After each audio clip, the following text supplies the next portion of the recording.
الحمد لله وحده والصلاة والسلام على من لا نبي بعده. Chers frères et sœurs, ces mots simples et importants que je vous transmis, c'est un rappel pour moi et pour vous.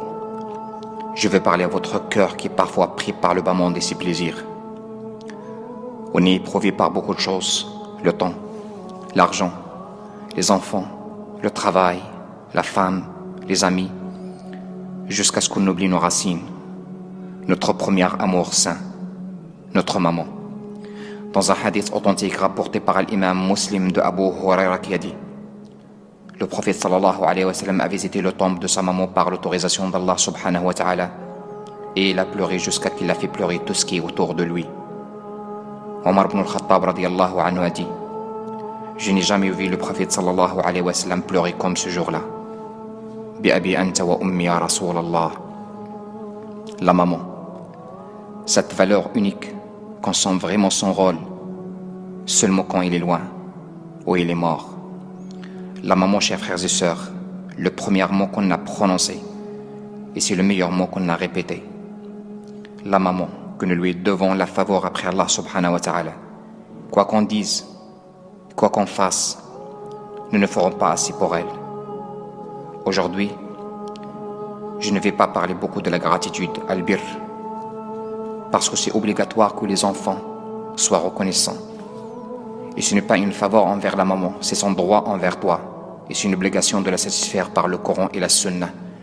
Mais j'ai vu qu'il y a un devoir et une nécessité de dire pour l'ingrat, al-aq, méfie-toi. Le chemin que tu as choisi, ça guide directement vers l'enfer. Akhil muslim, al-ghafil. Toute chose dans ce bas monde est compensée. La femme, les enfants, l'argent, le niveau social, sauf la maman. Tu ne peux jamais la remplacer. Et tu ne peux jamais combler le vide qu'il peut te laisser dans ton cœur si tu la perds. C'est une porte du paradis. Ne la ferme pas. Chers frères et sœurs, croyez-moi, si on médite bien notre relation avec notre maman, on va trouver qu'on est loin de la satisfaire. De parler à voix haute avec ta maman, c'est une ingratitude, uquq. De dire ouf devant elle, c'est une ingratitude. De préférer ta femme et tes enfants et leur intérêt, c'est une ingratitude.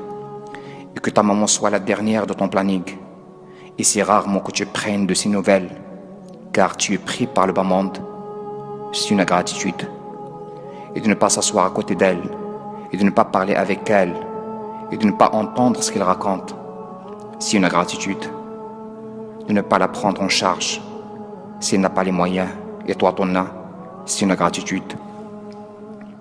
De ne pas l'accueillir chez toi, parce que ta femme ne veut pas d'elle, c'est une ingratitude.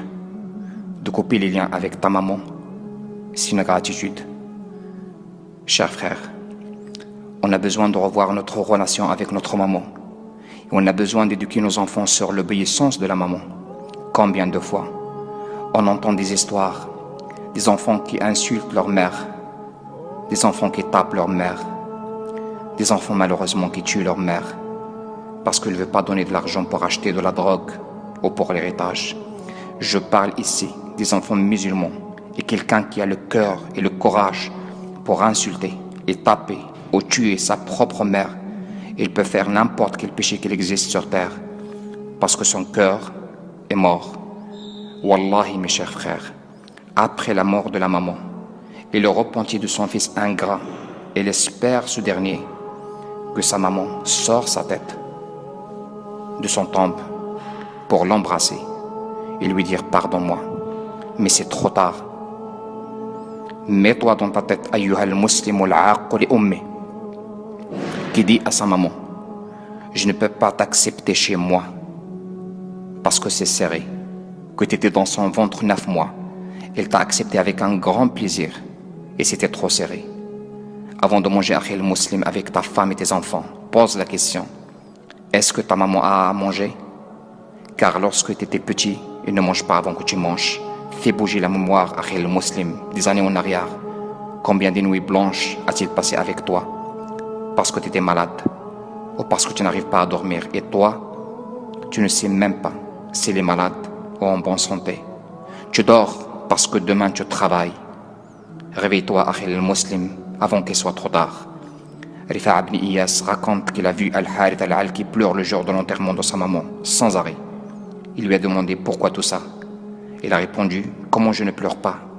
Et aujourd'hui, une porte de paradis s'est fermée pour moi. Oui, mes chers frères, la maman c'est une porte vers le paradis.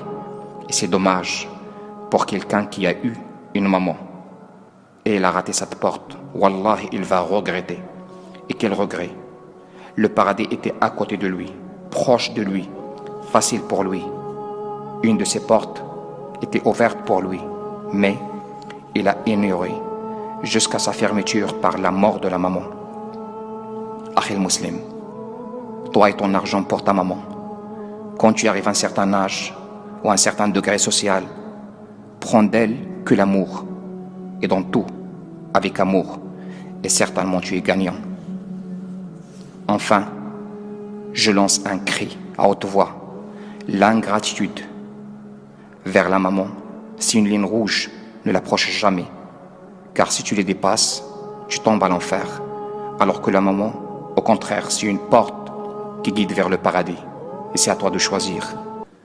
Allahumma matti'na birda ummahatina, wa tajawaz an taqsirina fi birrihin.